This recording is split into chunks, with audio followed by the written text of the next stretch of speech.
तो बड़ी खबर कानपुर से आ रही है, जहां पर कानपुर में सपा विधायक इरफान सोलंकी की फरारी का मामला सामने आया है। फरार विधायक और उनके मददगारों की जालसाजी का नया मुकदमा दर्ज। सपा विधायक नूरी शौकत, अशरफ अली और इनके 2 साले समेत 9 पर मुकदमा दर्ज। धोखाधड़ी, कूटरचित दस्तावेज तैयार करने वाले, साजिश रचने व मददगार की धाराओं में एफआईआर दर्ज। सपा नेत्री नूरी शौकत और 2 साले समेत 4 गिरफ्तार। दस्तावेज, नूरी शौकत के घर पर बनाए गए दस्तावेज तैयार करने वाला टैबलेट कब्जे में लिया गया। नूरी शौकत के बैंक खाते में अशरफ के नाम पर हवाई टिकट का बनाया गया। फरारी के दौरान फर्जी आधार कार्ड आरडी बनाकर फर्जी नाम से हवाई यात्रा में की थी इस्तेमाल। आधार कार्ड पर फोटो विधायक का नाम, करीबी सपा नेत्री नूरी शौकत के भाई अशरफ अली का। इरफान के करीबी सपा नेत्री नूरी के भाई अशरफ अली के नाम की हवाई यात्राएं। पुलिस ने दिल्ली व मुंबई की एयरपोर्ट पर सीसीटीवी फोटोज व अन्य साक्ष्य जुटाए। विधायक इरफान और उनके भाई आगजनी का मुकदमा दर्ज होने के बाद से हैं फरार। बड़ी खबर आप देख रहे हैं कानपुर से टाइम्स भारत न्यूज पर। पर्चों को पढ़ा और उसे मुख्य विवेचना में शामिल किया तो उन पर्चों के आधार पर इतने गंभीर अपराध को सामने देखा गया और इतने बड़े अपराध को हमें पुलिस अधिकारी होने के नाते मुख्य विवेचक ने अपना कर्तव्य निभाया और ग्वालटोली थाना जहां से अपराध शुरू होता है वहां पे जाकर उन्होंने अपनी प्रथम सूचना दर्ज की। इस मुकदमे में अभी तक कितने डिटेन या अरेस्ट हैं? नहीं, ये फर्जी आधार कार्ड कंप्यूटर से वो करके बनाया गया है। नहीं, वो हमने बाहर जाने के लिए संबंधित सभी विभागों को सूचना दे दी है कि अगर वो ऐसा कोई प्रयास करते हैं तो उन्हें रोक लिया जाए। इसमें कितने लोग डिटेन या अरेस्ट हैं इस मुकदमे में? देखिए, इस मुकदमे में अभी फिलहाल नूरी शौकत और अनवर मंसूरी, अख्तर मंसूरी और अली को हम गिरफ्तार करेंगे और बाकी पूछताछ हम कर रहे हैं। हमें जैसी चीजें साफ दिखाई देंगी हम उसके हिसाब से अग्रतर कार्यवाही करेंगे। को इसका प्रयोग किया गया है। अच्छा, अब तक कितने लोग अरेस्ट या डिटेन हैं? देखिए,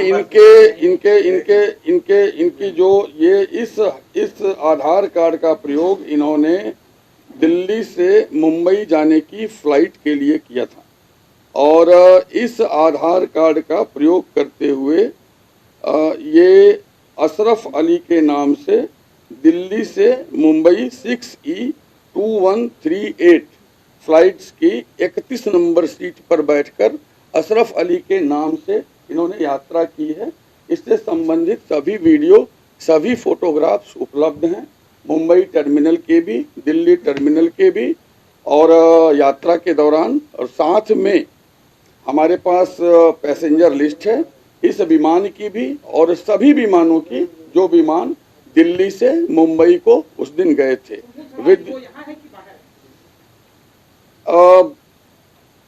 ऑपरेशनल इशूज को डेलिब्रेट और डिस्कस हम यहाँ नहीं कर सकते।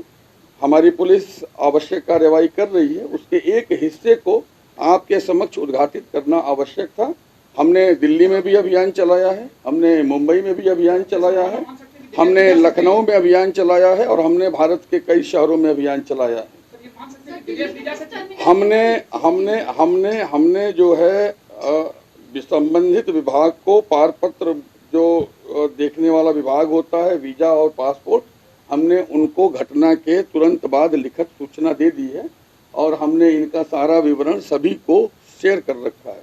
तो हम ऐसा मानते हैं कि ऐसी संभावनाएं नहीं है, फिर भी हमारा ऑपरेशन इस संदर्भ में चल रहा है और जैसे ही हमें आगे कोई और चीज मिलती है हम आपसे शेयर करेंगे। कानपुर पुलिस से कब शेयर हुई, मुंबई और दिल्ली से?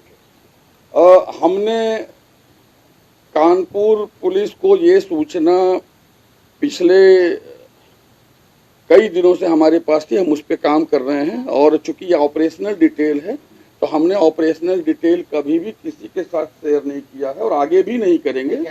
लेकिन ये एफआईआर हमने जो है 26 तारीख को 14:05 पर फाइल की है, जब हमारी टीम हैदराबाद, मुंबई, दिल्ली, राजस्थान और कई अन्य राज्यों से लौट कर आई और जब उसने अपने अनुपूरक पर्चे मुख्य विवेचक को दिए और जब मुख्य विवेचक ने उन पर्चों को पढ़ा और उसे मुख्य विवेचना में शामिल किया तो उन पर्चों के आधार पर इतने गंभीर अपराध को कानपुर पुलिस ने ग्वालटोली थाने में 198/2022 मुकदमा दर्ज किया है, जिस मुकदमे में आईपीसी की धारा 212, 419, 420, 467, 468, 471 और 120 की लगाई गई है। जब कानपुर पुलिस जाजमऊ केस के सिलसिले में भारत के विभिन्न शहरों में जैसे कि सूचना हमारे पास उपलब्ध हो रही थी, अनुसंधान चलाने के लिए, तलाशी अभियान चलाने के लिए और नेम्ड एक्यूज को अरेस्ट करने के लिए अभियान चला रही थी, उस समय कानपुर पुलिस के संज्ञान में दिल्ली की टीम और मुंबई की टीम के समक्ष एक नया अपराध कारित होता हुआ प्रदर्शित हुआ, जिसे विवेचना के क्रम में कानपुर पुलिस की दिल्ली और मुंबई की टीम ने अपने विवेचना में शामिल किया और सह विवेचक के रूप में अनुपूरक पर्चा मुख्य विवेचक को दाखिल किया।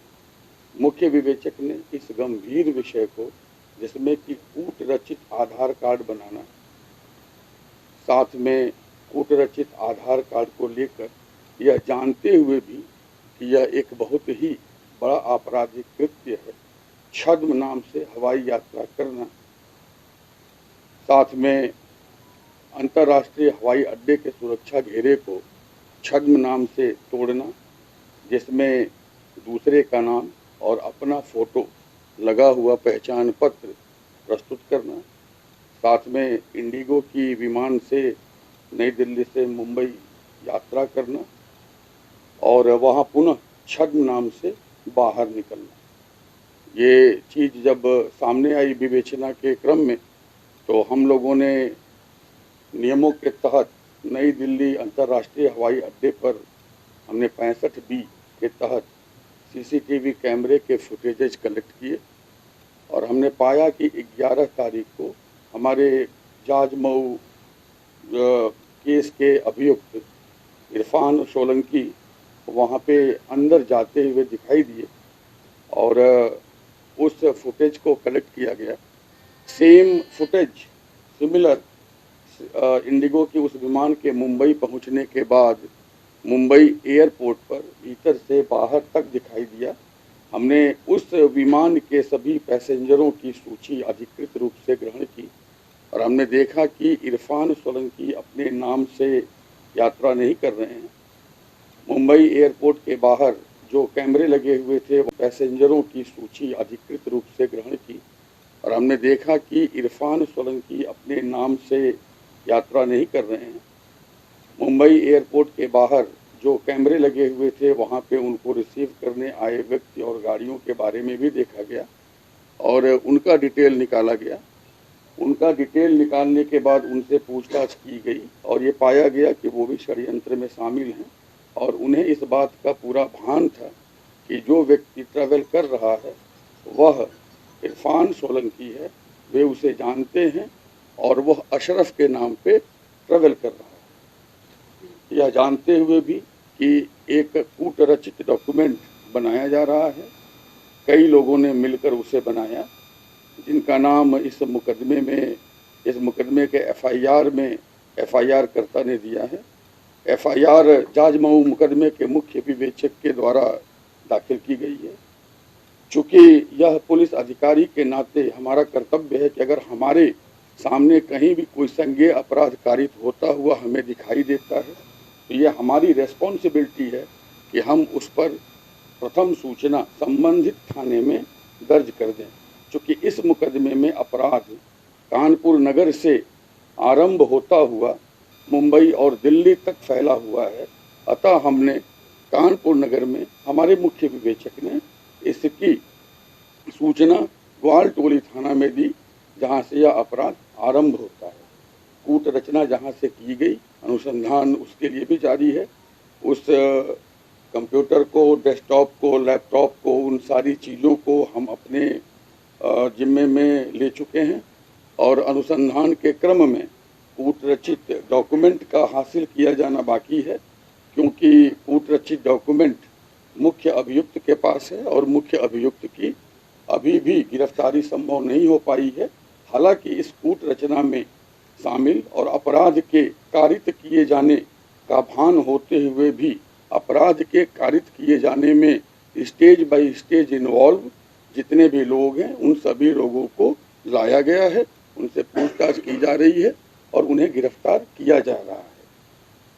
इस विवेचना के क्रम में हम अगले 15 से 20 दिन में विवेचना को पूरा करके हम माननीय न्यायालय के समक्ष प्रस्तुत कर देंगे और हम माननीय न्यायालय को यह भी बताएंगे कि अभियुक्त कानून को कहीं भी किसी भी प्रकार से सपोर्ट करेगा ऐसी कोई उम्मीद नहीं है। और इस क्रम में जो 82 और आएंगे कि अभियुक्त कानून को कहीं भी किसी भी प्रकार से सपोर्ट करेगा ऐसी कोई उम्मीद नहीं है। और इस क्रम में जो 82 और 83 की कार्यवाही है उसको भी हम त्वरित गति से आगे बढ़ाएंगे। ऐसा हमारी विवेचनात्मक कार्यवाही में हमारा अगला स्टेप होगा।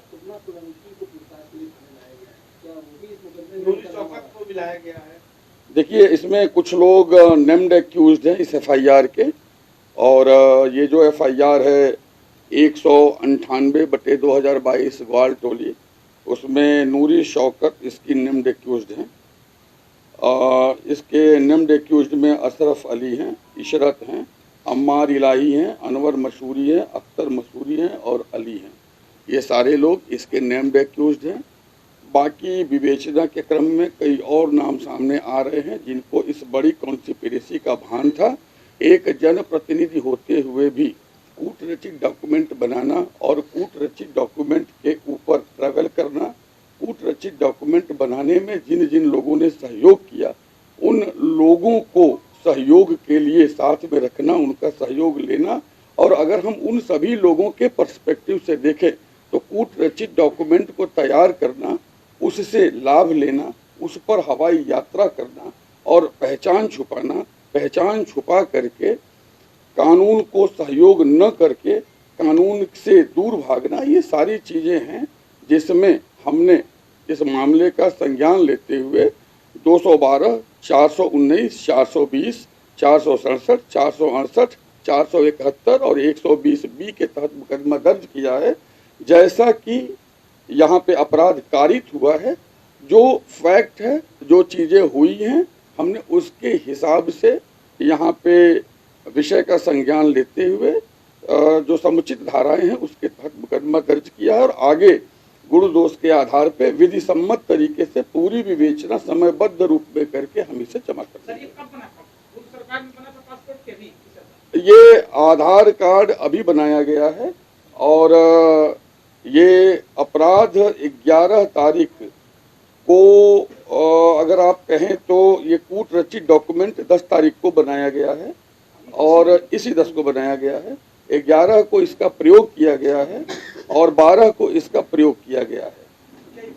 अच्छा, अब तक कितने लोग अरेस्ट या डिटेन हैं? देखिए, इनके